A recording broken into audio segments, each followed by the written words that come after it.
குருப்யோ நமக. ஓம் அஸ்வத் வஜாய வித்மகே பாஷஹஸ்தாய தீமஹி தன்னோ சூரிய பிரசோதியாத்.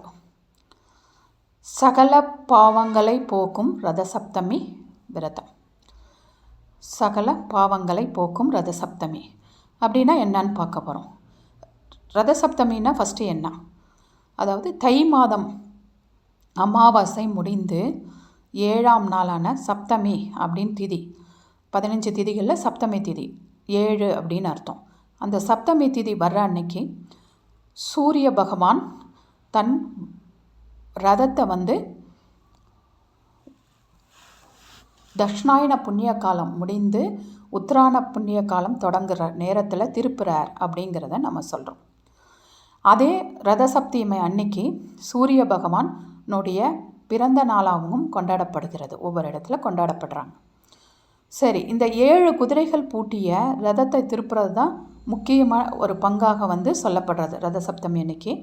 அதனால தான் ஒரு சிலர் வீட்டிலெல்லாம் பார்த்திங்கன்னா தேர் போட்டு அன்னைக்கு பூஜை பண்ணுவாங்க. அந்த 7 குதிரைகளுக்கும் சூரிய பகவானுக்கும் தேர் போட்டு பூஜை பண்ணுவாங்க. நம்ம இந்து சமயத்தில் அது ஒரு சில வீட்டுகளில் பழக்கமாகவே இருக்கும், பாரம்பரியமாக செஞ்சுட்டு வருவாங்க. அப்போ இது ஏன் பண்ணுறோம் அப்படின்னா, அந்த 7 குதிரைகளும் பார்த்திங்கன்னா 7 நிறத்தில் இருக்கும். இதை உருவகப்படுத்தணுன்னா வானவில் போல் 7 நிறங்களைப் போல் உருவகப்படுத்துகிறாங்க.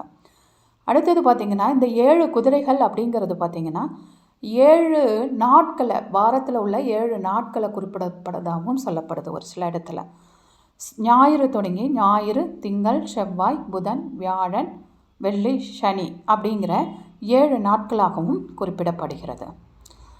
இதே போல் இந்த ரதத்துடைய சக்கரம் அப்படின்னு பார்க்கும்போது 12 சக்கரங்கள் அப்படிங்கிறது சொல்கிறாங்க.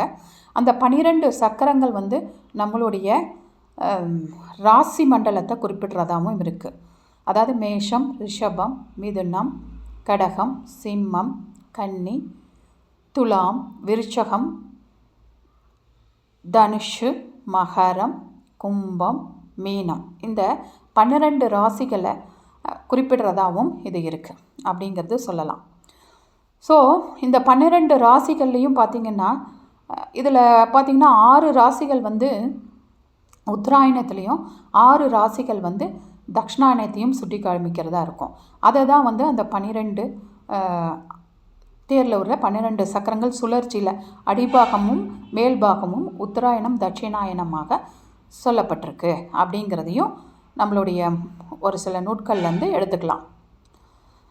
ரதசப்தமி முதல்ல பார்த்திங்கன்னா தென்னிந்தியாவில் குளிர்காலம் முடிஞ்சு வெயில் கொஞ்சம் கொஞ்சமாக அதிகரிக்கும் அப்படிங்கிறதும், படிப்படியாக அதிகரிக்குங்கிறதும் ஒரு தாற்பயமாக இருக்குது. சரி, இப்போ இந்த ரதசப்தமின்னா என்ன அப்படிங்கிறத பார்த்துட்டோம். இந்த ரதசப்தமியில் என்ன பண்ணால் பாவம் போகும், அதாவது 7 எருக்க இலைகள் அப்படிங்கிறத எடுத்து தலையில் 1, தோலில் 2, கண்ணில் 2, காலில் 2 வச்சு அப்படியே குளித்தால் பாவங்கள் விலகும் அப்படிங்கிறது சொல்லப்பட்டிருக்கு. அதாவது ஆண்கள் எருக்க இலையில் மேலே அட்சதை என்று சொல்லக்கூடிய மஞ்சள் குங்குமம் கலந்த அரிசி வச்சு குளிக்கணும். பெண்கள் அப்படின்னு சொல்லும்போது எருக்க இலை, அட்சதை மற்றும் மஞ்சள் பொடி வச்சு குளித்தா அவங்களோட பாவங்கள் போகும் அப்படிங்கிறது நம்மளுடைய பரிணாமத்தில் ரதசப்தமி விரதத்தில் முக்கியமாக சொல்லப்பட்டிருக்கு. சரி, இது எதுக்காக நம்ம பண்ணுறோம் அப்படின்னா, இந்த ரதசப்தமி விரதத்தில் பார்த்திங்கன்னா ஒரு முக்கியமான ஒரு நபரை நம்ம கதையை நம்ம கேட்கணும். அது என்னென்னா, நம்மளுடைய பாரத போர் முடிஞ்சு, பாரத போர் மார்கழி மாதம் முடிஞ்சதாகவும் சொல்லப்படுது. ஒரு சில இடத்துல ஆடி மாதம் முடிஞ்சதாகவும் சொல்லப்படுது. அதை பற்றி நமக்கு வேண்டாம். நம்மளுடைய பாரத போர் முடிஞ்சு பீஷ்மாச்சாரியார் அம்பு படுக்கையில் இருக்கார். அப்போ அவர் நினச்சா மட்டும்தான் அவருடைய உயிர் பிரியும் அப்படிங்கிறது நியதி.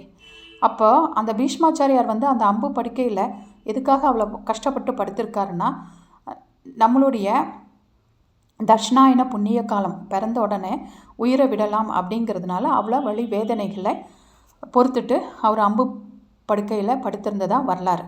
அப்போ தான் எல்லாருமே போய் பார்க்குறாங்க, அவரை பேசுகிறாங்க. அப்போ தான் வந்து விஷ்ணு சகஸ்ரநாமம் அப்படிங்கிறது வந்து உருவானது. நம்ம இப்போ டெய்லி பாராயணம் பண்ணுற கேட்கிற விஷ்ணு சகஸ்ரநாமம் அப்படிங்கிற ஒரு ஸ்லோகம் வந்து நமக்கு கிடச்சிது அப்படிங்கிறது சொல்லப்படுறது. ஸோ அப்போ கடைசியாக வந்து பீஷ்மாச்சாரியார் நினைக்கிறார், நாம் தான் ஒரு பிரம்மச்சாரி, எல்லாரையும் விட்டுட்டு நம்ம இப்படி வந்து மாட்டிக்கிட்டோமே, நாம் என்ன பாவம் பண்ணோம், ஏன் நம்ம வந்து இப்படி கஷ்டப்படுறோம் அப்படின்னு கேட்குறார். அப்போ வந்து வியாசர் சொல்கிறார், பாவங்கள் அப்படிங்கிறது பார்த்திங்கன்னா, அதாவது ஒரு பாவ செயலை செய்வதும் பாவம், ஒரு பாவத்தை செயலை செய்கிறவங்கள பார்த்துட்டு அப்படியே சும்மா நம்ம கடந்து போயிடுறதும் பாவம் அப்படின்னு சொல்லி அவர் வந்து சொல்கிறார். அப்படி பார்த்தா நான் என்ன பாவம் பண்ணேன் அப்படின்னு கேட்கும்போது வியாசர் சொல்கிறார், அந்த அனைத்து இவர்களும் இருக்கிற இடத்துல ஒரு அநியாயம் நடக்குது திரௌபதிக்கு. அப்போது அந்த இடத்த விட்டு ஒன்றா எந்திரிச்சு போயிருக்கணும், அந்த இடத்துல இல்லைன்னா அந்த பாவத்தை தடுத்துருக்கணும். அதை பார்த்துக்கிட்டே அங்கேயே உட்கார்ந்து இருந்தது வந்து மிகப்பெரிய பாவம், ஒரு பெண்ணுக்கு செய்கிறத மிகப்பெரிய பாவம் அப்படின்னு சொல்லி சொல்கிறார். ஸோ அதுக்காக அப்போ எனக்கு வந்து நான் யாருமே இல்லை, எனக்கு யார் ஈமக்கிரிகை பண்ணுவாங்க, அப்போ சூரிய பகவானால் நான் வந்து என்னை வந்து ஈமக்கிரிகை சுட்டு எரிச்சிட சொல்லுங்கள் அப்படின்னு சொல்லும்போது சூரிய பகவானால் வந்து யாருமே வந்து எரிச்சு இருக்க மாட்டாங்க. அனைத்து உயிர்களுக்கும் வந்து ஆன்மா அப்படின்னு சொல்கிறது தான் சூரியன். அப்போ அந்த ஆன்மாவை வந்து எவ்வளோ வந்து ஒரு பிழைக்க வைக்க முடியுமோ வேணுமோ அதுக்கு தான் வந்து சூரிய பகவான் ஹெல்ப் பண்ணுவார் அப்படின்னு சொல்கிறார். சரி, அப்போ இதுக்கு என்ன பண்ணுறது அப்படின்னு கேட்கும்போது ஒரு காரியம் பண்ணுறேன். சூரியனுக்கு வந்து இன்னொரு பெயர் வந்து என்னென்னா அர்கன் அப்படின்னு பேர். அர்கன் அப்படின்னா சூரியன். அப்போது அந்த ஆன்மாவானது நம்ம உடலை விட்டு போகணும் அப்படின்னா அந்த பஞ்சபூத சக்தி அப்படிங்கிறது நம்ம ஏற்கனவே சொல்லியிருப்போம். அந்த பஞ்சபூத சக்தியில் நிலம், நீர், நெருப்பு, காற்று, ஆகாயம், இந்த 5 சக்தி பஞ்சபூத சக்தியில் வந்து அந்த சிவம் நமச்சிவாயம் அப்படிங்கிறது அதை தான் குறிக்கிறது. அந்த சிவம் அப்படிங்கிற இடத்துல பார்த்திங்கன்னா அந்த கொம்பு நீக்கிட்டிங்கன்னா சவம்னு ஆகிடும். அந்த சி அப்படிங்கிற எழுத்து தான் வந்து உயிர், ஆன்மா அப்படின்னு சொல்லக்கூடிய ஒரு சக்தி. அப்போ நம்ம உடம்பில் இருக்கிற ஹீட் எனர்ஜி அப்படிங்கிறது வெளியே போகும்போது தான் நம்ம ஆன்மா போயிடுச்சு அப்படிங்கிறத உணர்த்துறது. அதனால தான் சூரியனை வந்து ஆத்மகாரகன் அப்படின்னு சொல்கிறோம். நம்ம அந்த ஆன்மாவுக்கு வந்து பாவங்கள் போனால் தான் அந்த ஆன்மாங்கிறது வெளியே போகும். அதுக்கு அவருடைய காரகமான அர்கன் அப்படின்னு சான்ஸ்கிரிட்டில் சொல்லப்படுற எருக்கன் இலை வந்து நான் உன்னுடைய தலையில் 1, கண்ணில் 2, தோளில் 2, காலில் 2, இது வந்து எதுக்காக இந்த 7 இலைகள் அப்படின்னா, தலை அப்படிங்கும்போது உங்களுக்கு சகல தோஷத்தையும் எங்கேருந்து வருதுன்னா உங்களுக்கு தலை அப்படிங்கிற இடத்துலேருந்து தான், நம்ம பிறப்புலேருந்து தான் ஆரம்பிக்கிறோம். நம்ம ஒரு பாவத்தை பார்த்துட்டு போகிறோம், அது இது தப்பு அப்படின்னு நமக்கு தெரியுது, அதை நம்ம தட்டி கேட்காமல் கடந்து போக வேண்டியிருக்கு இப்போ இருக்கிற கால சூழ்நிலையில்.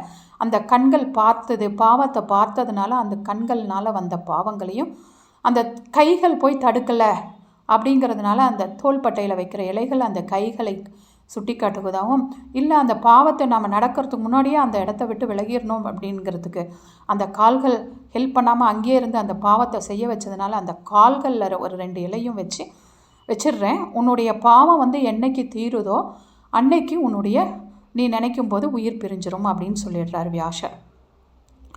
ஸோ அதை போல தான் வந்து அதிலிருந்து தான் இந்த ரதசப்தமி விரதம் நம்ம கொண்டாடுறோம். நாம் வந்து எவ்வளவோ பாவங்கள் வந்து நமக்கு தெரியாமல் செய்கிறோம், தெரிஞ்சும் செய்கிறோம். ஒரு சில இடத்துல நமக்கு தடுக்க முடியாமல் போயிடுது, கடந்து செல்ல முடியாமல் ஒரு சில இடத்துல நம்ம பீஷ்மர் போல் மாட்டிக்கிறோம். ஸோ இந்த மாதிரி நாம் செய்கிற பாவங்கள் நிவர்த்தி ஆகணுங்கிறதுக்காக தான் அதை வந்து நம்ம ரதசப்தமி அன்னைக்கு அது செஞ்சுட்டு ஒரு தேர் போட்டு அதுக்கு ஒரு சக்கரை பொங்கல் வைத்து ஒரு நெய்வேத்தியம் செய்வதாக ரதசப்தமியோட விரதத்தில் வந்து சொல்லப்பட்டிருக்கு. இந்த வருடம் நம்ம எல்லாருமே இந்த விரதத்தை செய்வோம். விரதத்தை செஞ்சு நம்ம கர்ம பாவங்களை போக்கிக்கலாம் அப்படிங்கிறது தான், அதுக்காக கொடுக்கப்பட்டது தான் இந்த ரத சப்தமி விரதம். ஏன்னா இந்த ஒரு ரத சப்தமி திதியை விட்டுட்டா இனி அடுத்த வருஷம்தான் வரும். ஸோ அதுக்காக எல்லாருமே வந்து இந்த விரதத்தை செஞ்சு அவங்கவுங்க பாவத்தை போக்கிக்கணும் அப்படிங்கிறதுக்காக. ஒரு சிலருக்கு இது தெரிஞ்சிருக்கும், ஒரு சிலருக்கு தெரியாது. அதனால் இந்த கதையை முழுமையாக கொடுத்துருக்கோம். எல்லாரும் பயனடையுமாறு கேட்டுக்கிறேன். வாழ்க வளமுடன். கிருத்திகா 8122284840.